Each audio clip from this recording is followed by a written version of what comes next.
last video, we finished up right here. So now that we have mounted the actual grill and our front bumper, as you can see down here, this is our initial base for the entire tractor. So after this, we mounted the radiator. As you can see, we have 2 mounts up top, and it's mounted on rubber, so it's not fixed to the body. Soft mounted, right. So it's soft mounted, meaning we can run it pretty hard and it's not gonna break the radiator. The welds or the radiator. Or the welds, which is good. And now from there, we extended the hoses, the return hose right here, and the inlet one right here. All we gotta do now is extend this top line that goes back right up here where the thermostat is. And then from there, we're good to go with the cooling. Now, in the last video, we showed you what the steering column is gonna look like, but it was pretty long, right? So we went ahead and cut the hood up top. We did a little slot right here where the steering column is gonna slide right through it, okay? Like so. Danny's gonna hop on to show you more or less what it looks like. Mind you, we're taking off those springs, leaf spring type of things where Danny sits on, so it's gonna be like 4 inches lower to the chassis, right? So you have to take that into account. More or less the seating position. What it's gonna look like. We need to make a support for the pillow right there. Some kind of tower, and then after that, like Alfredo said, we're gonna lower the seat about 4 inches, so it's gonna be a little bit more of a better seating position. So we have to make a tower here, and we have to leave some space for the intake filters. And we should call it a day. Oh, tell them what's up with the splines here. Okay, so yeah, so as you can see, this is just a regular tube. So what we're doing is this were the stock splines for the steering column. Right, so this has a spline in there, so it's not going to slip, and then it has a nut that holds it in place.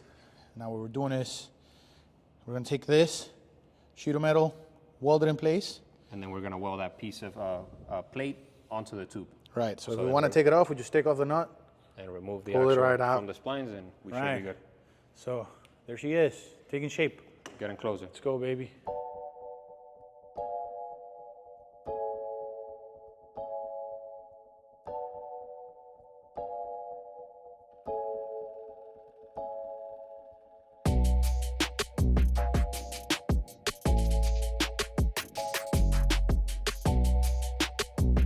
So we were very concerned about the strength or the rigidity of the front end out here. Therefore, we went ahead and made reinforcement brackets, as you can see up here. These two, I know they don't look as aligned as they could be, but whatever. They're holding in place, very strong now. Look at this, don't mind the grill. The grill's not in place yet, but if I pull back and forth on this thing, it's not going anywhere, right? So it's got solid mounts down here and then the reinforcement brackets up top. Why is this important? Remember, we're building from the front end back. So this right here keeps the whole angle that follows the line all the way back to the seat. So the hood, if this moves forward, the hood was starting to tilt up, and we don't want that because we want to keep the straight line. That makes it look good, makes it look John Deere, makes it look fast. As you can see, we got bumper ties down here. They're gonna do the work. I'm gonna strap the hood down there, make some mounts over there, finish up the second mount for the steering column, and we should be done with this front end and with this whole steering stuff. Take a look at this. I was able to weld the, I want to say it's like the beginning of what's gonna be our dash, okay, where we're gonna have the switches, the ignition key, the screen, everything else. But that holds in place that pillow bearing that's holding the shaft, column, steering shaft in place. It's a little offset to the left, but I was trying to compensate for this differential being offset to the right. So steering wheel is right out the middle because I measured. We put it in place using those 2 blocks of wood. We made sure it was right in the middle, so we were able to weld it in place. As you can see right there, I had a hard time with this 14 gauge because we were reusing some material right here, and this had holes right here and right here, but it doesn't matter. It's not that much. So right now, we're gonna take off everything and paint it. We're gonna paint these brackets we made, these radiator brackets we made, the shaft, paint everything else. And then from there, we put the hood back on with the clips that we made, and we make sure to have some type of latch or fastening on the back for the hood. And from there, it's gonna be a lot easier to work with the aesthetic, the overall look of the tractor.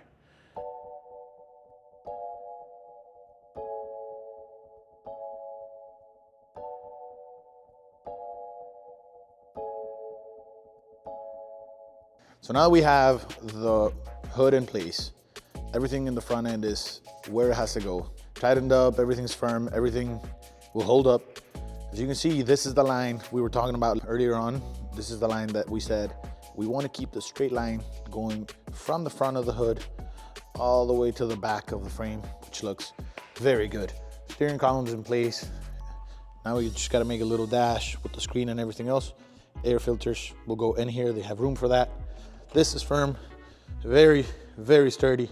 And now what we're gonna do is we went ahead and measured up where the exhaust, as you can tell, it's hanging right there, is gonna go. I'm gonna use a hole saw, and we're gonna open this up so we can have our exhaust pointing up right here and that flap doing tractor things over there. So let's get to it.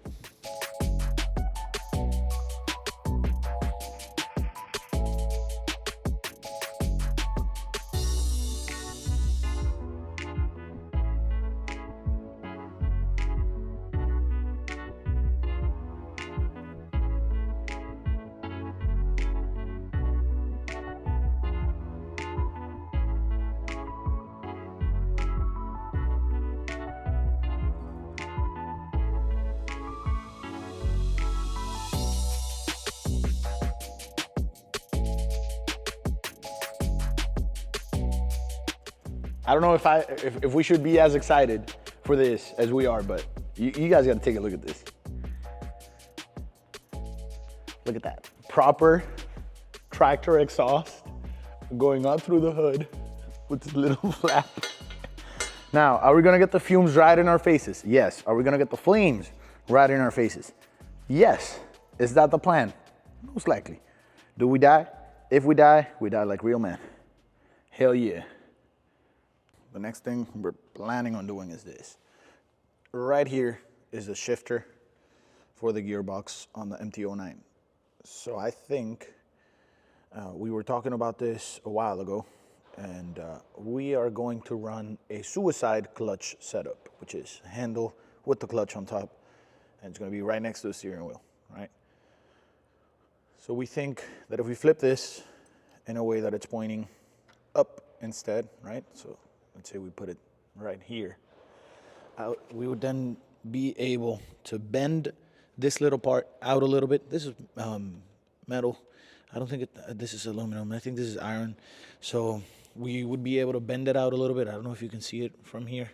Bend it out, and then I have this, which is the original handle from the tractor, which we could put right there, weld it in place where that is, and look at that. Our suicide clutch setup right here, right next to the steering wheel. And then you pull or push for your gear selection.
All right, so now that we got the shifter with the suicide clutch and all the stuff we want to do, we're tackling the throttle cable, okay? Now, that hooks up to this like any other bike. It's a rotating throttle body, if you want to call it, or I don't know. Cable goes this way, right? I routed it through the chassis to the other side, and this side, we're gonna take advantage of this pedal that was used for the brake on the Polaris. And I've got my little contraption here where I'm gonna weld this little tab right onto that piece of metal right there, so it holds the cable in place. And then from here, we're gonna make a little tab that comes out of this pedal right here. And as it moves, it'll pull and accelerate. So we're gonna have right foot acceleration, throttle. It's gonna be amazing. So Danny, tell us what you're doing, bro. Right now is extending the battery mounting bracket. So the factory battery, remember it was for a quad, and we ended up picking up a battery for an MT09, so it can be good for the engine that we're running. It was a little bit smaller, so we had to, I mean the tray was a little bit smaller, so we had to extend it about a finger or so. So we're gonna use this plate, make a little L shape, and then weld it to it. It's in rough shape, but it will hold the battery. So.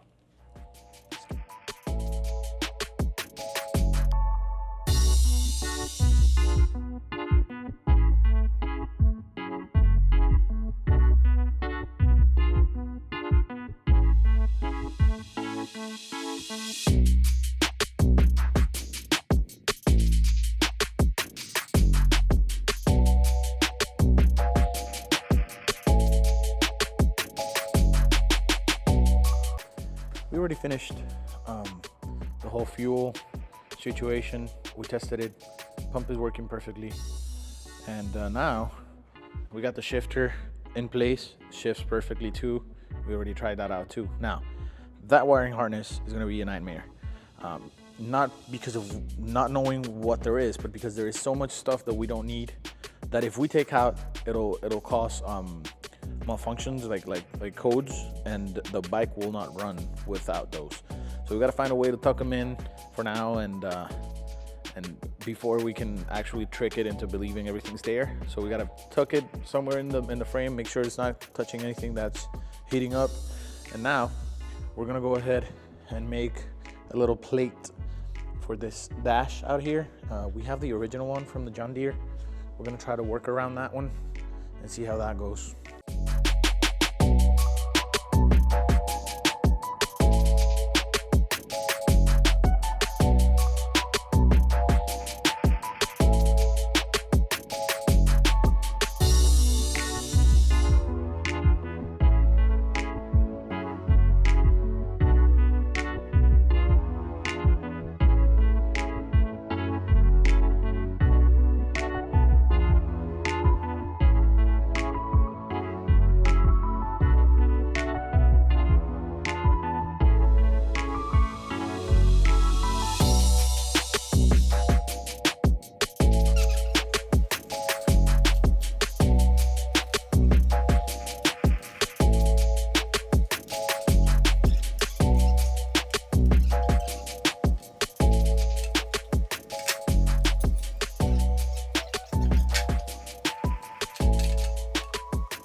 So as you saw on the last clip, the dash was being made.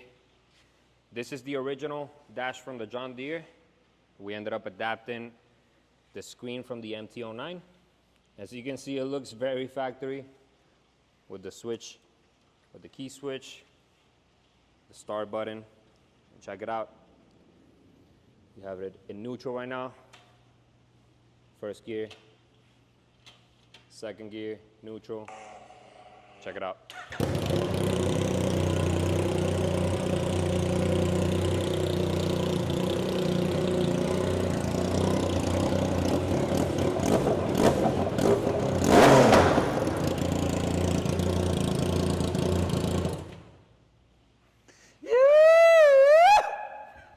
Well, as you can see, most of the panels are fitted up. The only one that we're missing is the side panels, which are basically like an air duct that we have to make a couple cuts. We're gonna split it in half, have the front portion and then the back portion so it can fit with the shock. Yeah, the strut is in place, so we need to make space for it. Lucky enough that we got enough space for it to move back, and for it'll allow us to not have to cut it up too much. Just cut it in one place, move it back a little, and we're sure it'll look good. We already measured the other side, and now we're gonna test it out and see how that does. Let's get it. Let's get it done.